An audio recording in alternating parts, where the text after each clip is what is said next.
ఎవరు పడితే వాళ్ళు మైకులు పట్టుకొని ఏది పడితే అది ఇష్టం వచ్చినట్టు మాట్లాడుతున్నారంటూ సిద్ధు జొన్నలగడ్డ మాత్రం చాలా ఫైర్ అయినట్టు తెలుస్తుంది. ఎందుకంటే రీసెంట్గా మనం చూసాం, తను ఒక జర్నలిస్ట్ అడిగిన ప్రశ్నకి యావత్ మన రెండు తెలుగు రాష్ట్రాలు కూడా చాలా మండిపడుతూ ఉన్నాయి.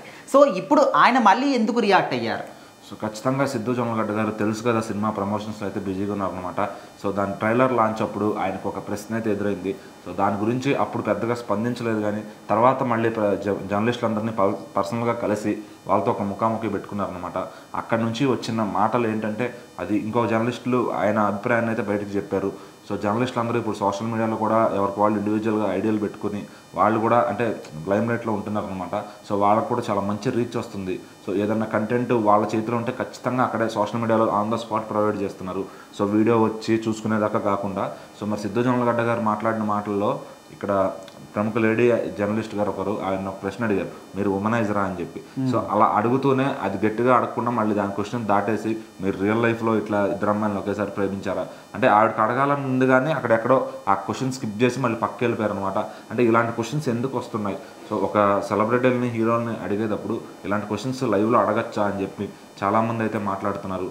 అట్లానే ఎంతోమంది సోషల్ మీడియాలో కూడా ఆమె ఫోటోలు బయటకు పెట్టి ఈమె ఏదో పెద్ద అందంగా ఉన్నట్టు ఆ హీరో డ్యూడ్ సినిమా హీరోని అట్లా అందంగా లేరని చెప్పి అడగడం, ఇట్లా రకరకాలుగా నోరు జారుతున్నారు. జర్నలిస్టులు అంటే ఇదేనా, వాళ్ళకు ఒక వాల్యూ లేదా అని ఇష్టం వచ్చినట్టు సోషల్ మీడియాలో కూడా చాలామంది ఫైర్ అవుతున్నారు అనమాట. సో దాని గురించి సిద్ధు గారు కూడా అట్లా మైక్ ఉందని చెప్పి ఎలా పడితే అలా మాట్లాడేసి అది కరెక్ట్ కాదు కదా, యువతల వాళ్ళు మాట్లాడకపోతే అది ఏమనుకోరా, ఎందుకంటే అందరు రియాక్ట్ అవుతారు. ఆవిడ మాట్లాడిన మాటలు ఇబ్బంది పెడతాయన్నమాట. సో ఆవిడ మాట్లాడింది నాకు వినిపించింది, కానీ నేను ఎందుకులే అని చెప్పి నేను కామ్గా ఉన్నాను. సో అది నాకు చాలా ఇబ్బందిగా అనిపించింది ఆ క్వశ్చన్ అని చెప్పి ఆయన అయితే చెప్పడం జరిగిందనమాట. సో ఇక్కడ ఏంటంటే సిద్ధు జొన్నలగడ్డ గారు ఆయన కూర్చుని సినిమా గురించి మాట్లాడుతున్నప్పుడు అలా ఉమనైజర్ అనే క్వశ్చన్ అంటే ఆయననే కాదు, అసలు ఏ హీరోని కూడా అలా అడగాల్సిన ఇది లేదు. మళ్ళీ ఆయన అక్కడ స్పాట్లోనే అడిగారు, ఇదేమన్నా మన పర్సనల్ ఇంటర్వ్యూ అనుకుంటున్నారా ఇట్లా అడగడానికి అని చెప్పి. సో ఒకవేళ పర్సనల్ ఇంటర్వ్యూ ఉన్నా కూడా అలాంటి క్వశ్చన్స్ అడుగుతారేమో వాళ్ళు.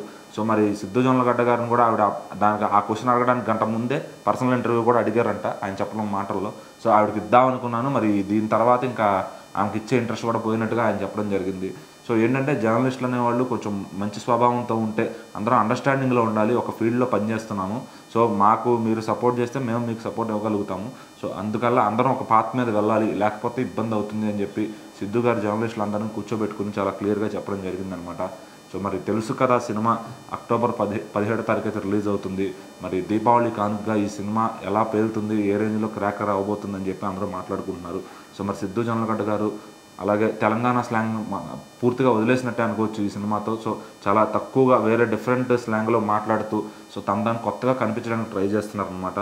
సో ఈ సినిమాని నీరజా కోన గారు దర్శకత్వం వహించారు. ఆవిడ ఇంతకు ముందు స్టైలిస్ట్గా పనిచేశారు తెలుగు సినిమాల్లో. సో మరి ఆవిడకి డెబ్యూ ఫిల్మ్ ఎలా పనిచేస్తుంది, సిద్ధుని స్టార్ బాయ్కి ఇంకా పెంచడానికి ఇది ఎలా పనిచేస్తుంది, అక్టోబర్ 17 చూడాల్సింది.